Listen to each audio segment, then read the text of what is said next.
Witajcie w podsumowaniu tygodnia. Bez zbędnego gadania zaczynajmy. Pagani w Warszawie. Horacio Pagani osobiście otworzył pierwszy showroom marki w Polsce.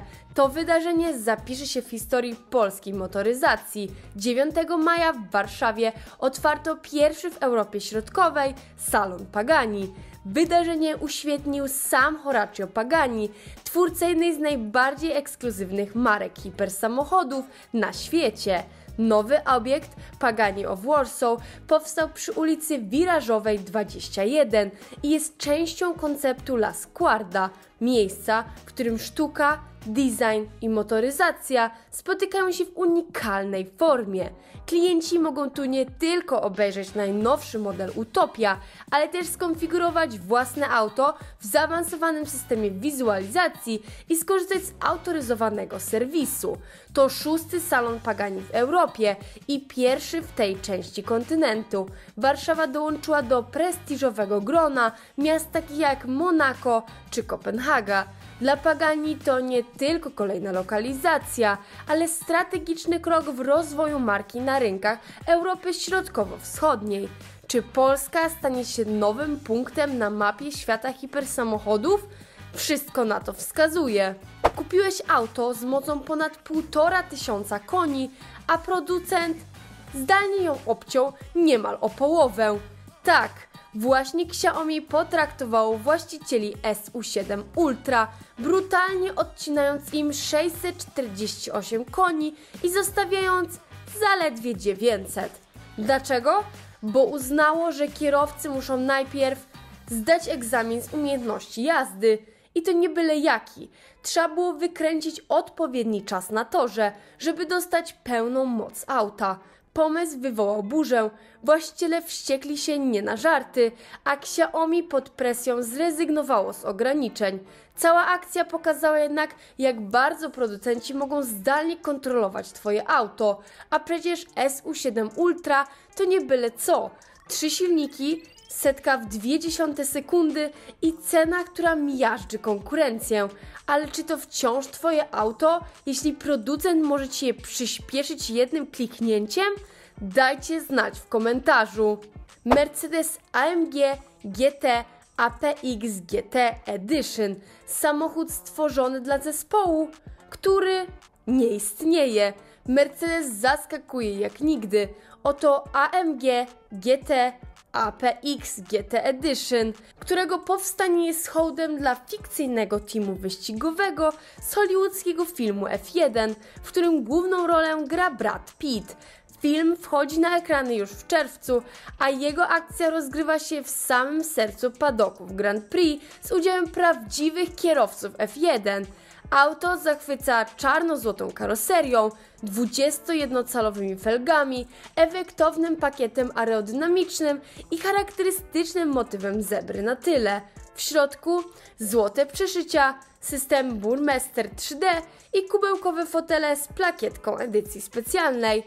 Pod maską potężny V8 biturbo o mocy 585 koni mechanicznych katapultuje ten model do 100 km na godzinę w zaledwie 3,4 sekundy. Powstanie tylko 52 sztuki, a cena owiana tajemnicą. Koenigsegg Jesko Absolut bije kolejne rekordy. Najszybszy spalinowy potwór świata. Koenigsegg Jesko Absolut znów udowodnił, że granice prędkości są po to, by je przekraczać. Podczas testów na lotnisku w Szwecji auto osiągnęło rekordowe 359 km na godzinę na dystansie pół mili, co czyni go najszybszym seryjnym samochodem w tej konkurencji. To nie koniec sensacji.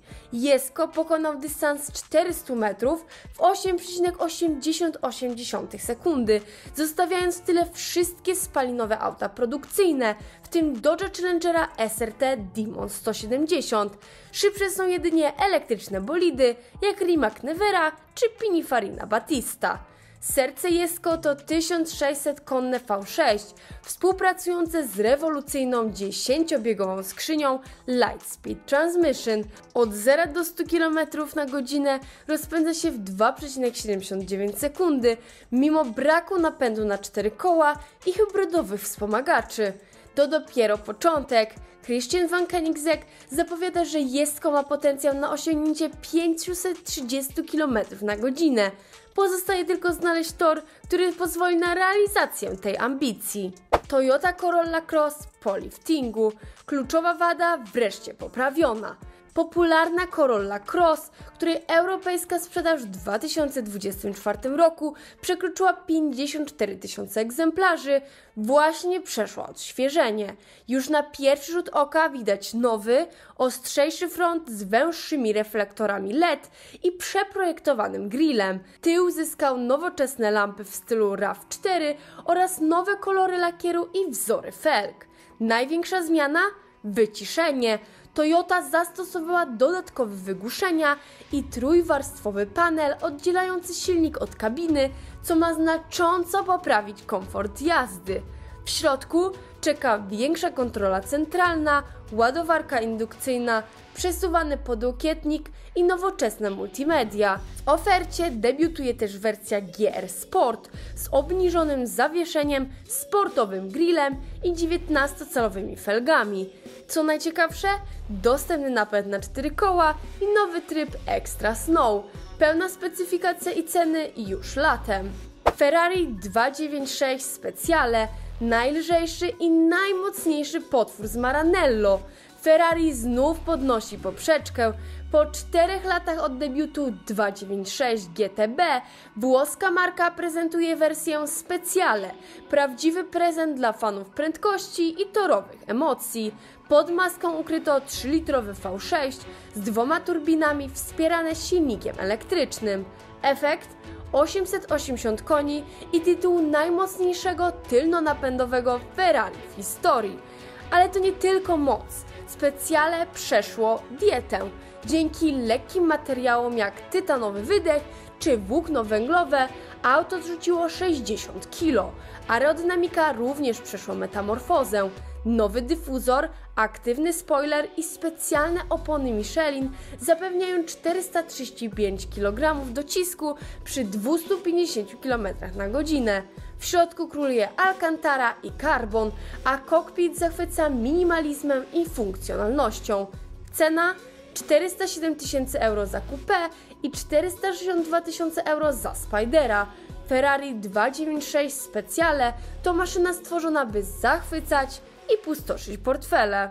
Nowy Ford Mustang Mach-E Rally już w Polsce. Cena? Nie dla każdego. Mustang, ale w wersji elektrycznej i gotowej na bezdroża. Ford wprowadził do polskich salonów limitowaną edycję Mach-E Rally. Model inspirowany rajdami startuje od 321 000 zł i od razu trafia do segmentu premium. Pod maską, a właściwie pod podłogą, znajdziemy 2 silniki elektryczne o łącznej mocy 487 koni. Napęd na 4 koła i akumulator 91 kWh zapewniają zasięg do 515 km, a szybkie ładowanie potrafi dodać 114 km w zaledwie 10 minut. Mach-E Rally przyciąga wzrok białymi 19-calowymi felgami, karbonowymi osłonami i matowym grillem. Specjalne zawieszenie Magne-Ride podniesiono o 20 mm, a tryb Rally Sport gwarantuje lepszą przyczepność w trudnym terenie. W środku kubełkowe fotele Ford Performance, aluminiowe nakładki i topowy system audio. W standardzie dostajemy także lakier Grabber Yellow i pakiet Ford Protect na 8 lat lub 160 000 km. Mach-E Rally można już zamawiać. Jechał ponad 300 na godzinę, uderzył i uciekł.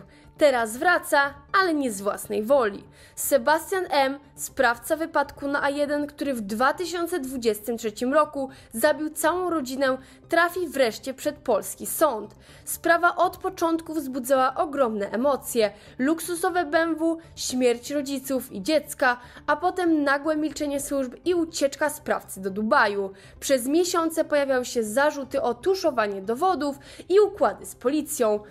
Sebastian M. ukrywał się, mając złotą wizę dla inwestorów, ale ostatecznie Emiratczycy zgodzili się go wydać. Ostatnią formalnością jest podpis tamtejszego ministra sprawiedliwości. W tle gniew opinii publicznej, protesty rodziny ofiar i niewygodne pytania o działania polskich służb.